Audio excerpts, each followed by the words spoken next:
ऐसा नहीं है कि जब जी चाहे सांसद अपने लिए वेतन बढ़ा लेते हैं। यह एक तय व्यवस्था के तहत किया जाता है। वास्तव में हर 5 साल में सांसदों के वेतन और भत्तों की समीक्षा का प्रावधान है और महंगाई के हिसाब से ही इसे तय करने की व्यवस्था बनाई गई है। इस बार भी ऐसा ही किया गया है।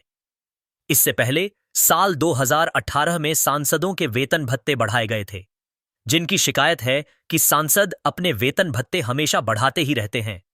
उन्हें यह भी पता होना चाहिए कि कोरोना महामारी के दौरान 1 साल के लिए सांसदों के वेतन में 30% की कटौती भी की गई थी। खैर, सांसदों को बेहिसाब पैसा नहीं मिलता। देखा जाए तो उन्हें जितना खर्च करना पड़ता है, उस हिसाब से मासिक 1.25 लाख रुपए बहुत ज्यादा नहीं है। आप जरा कल्पना कीजिए, किसी भी सांसद के घर पर हर वक्त उनके निर्वाचन क्षेत्र के लोगों का जमावड़ा लगा ही रहता है। वह अपनी शिकायतों को लेकर सांसद के पास आते हैं ताकि उनका समाधान हो सके। अब अगर कोई आपके घर आएगा तो सामान्य शिष्टाचार यही है कि उनको कम से कम चाय पानी पूछा जाए। सांसदों को भी यह करना पड़ता है। इतना ही नहीं, खास लोगों के लिए खाने की व्यवस्था भी करनी पड़ती है। यह अतिरिक्त खर्च है जो सांसदों को अपनी तरफ से करने पड़ते हैं और इसके लिए उन्हें किसी तरह की सुविधा नहीं मिलती है। यह तो हुई सामान्य खर्च की बात। गौर करने की बात है कि सांसदों को तब भी खर्च करने पड़ते हैं जब अपने निर्वाचन क्षेत्र में होते हैं। यह कोई आसान काम नहीं होता है। इसमें होने वाले खर्च की भी कहीं भरपाई नहीं होती।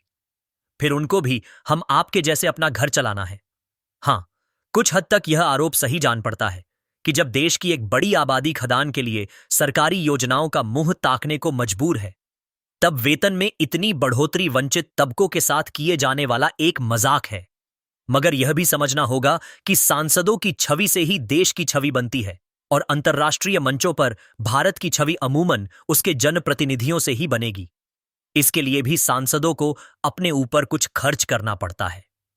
कुल मिलाकर यही कहना सही होगा कि महंगाई के अनुरूप वेतन भत्ता होना किसी को नहीं अखरना चाहिए। हाँ, अगर महंगाई और वेतन में यह एक रूपता आम लोगों के वेतन में भी दिखे तो और भी अच्छा होगा।